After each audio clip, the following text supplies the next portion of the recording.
Hello बच्चों, गणित की इस कक्षा में आप सभी का स्वागत है। आज हम लोग जानने वाले हैं रेखा एवं कोण यानी लाइंस एंड एंगल्स के बारे में। ये चैप्टर नंबर 13 एनसीईआरटी बुक से है। ये चैप्टर सबसे इजी और सबसे मज़ेदार चैप्टर है। चलिए इस चैप्टर की सबसे बेसिक चीज़ों से शुरुआत करते हैं। बिंदु वह ज्यामितीय आकृति जिसके लंबाई, चौड़ाई या मोटाई नहीं होते हैं उसे बिंदु कहते हैं। किन्हीं भी दो बिंदुओं के बीच की न्यूनतम दूरी एक रेखाखंड से दर्शाया जाता है। यहाँ पर ए बी एक रेखाखंड है और उसके दोनों अंतबिंदु ए एवं बी है। यदि हम इन दो बिंदुओं को अपनी अपनी दिशाओं में अपरिमित रूप से बढ़ाते हैं तो रेखा प्राप्त होती है, अर्थात एक रेखा की कोई अंत बिंदु नहीं होती है, परंतु किरण का एक प्रारंभिक बिंदु होता है। यहाँ पर किरण का प्रारंभिक बिंदु P है। यहाँ ए बी रेखाखंड है जिसके दो अंत बिंदु A एवं B है।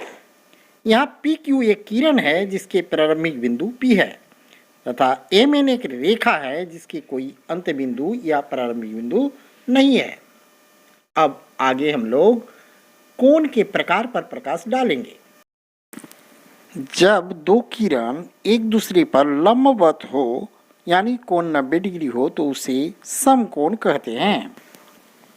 जब कोण 0 डिग्री से अधिक परंतु 90 डिग्री से कम हो तो उसे न्यून कोण कहते हैं, जैसे 5 degree, 30 degree, 70 degree, 75 degree, 85 degree इत्यादि। जब दो किरण एक दूसरे के विपरीत किरण हो यानी एक रेखा बनाता हो तो उसे सरल कोण कहते हैं। सरल कोण का मान 180 डिग्री होता है। जब कोई कोण 90 डिग्री से अधिक लेकिन 180 डिग्री से कम हो तो उसे अधिक कोण कहा जाता है, जैसे 95 degree, 120 degree, 140 degree, 170 degree, 175 degree इत्यादि। अब यहाँ दिए गए निम्नलिखित आकृतियों में न्यून कोण, अधिक कोण, सरल कोण अथवा समकोण की पहचान कीजिए।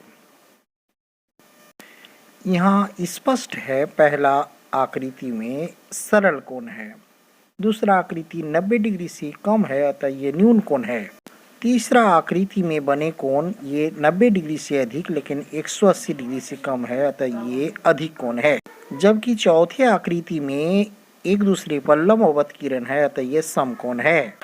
अब आप अपने आसपास के 10 आकृतियों को सूचीबद्ध कीजिए और उसमें पाए जाने वाले न्यून कोण, अधिक कोण, सरल कोण एवं समकोण की पहचान कीजिए। यह प्रश्न आपके गृह कार्य के लिए है। आगे हम लोग पूरक कोण और समपूरक कोण पर चर्चा करेंगे। धन्यवाद।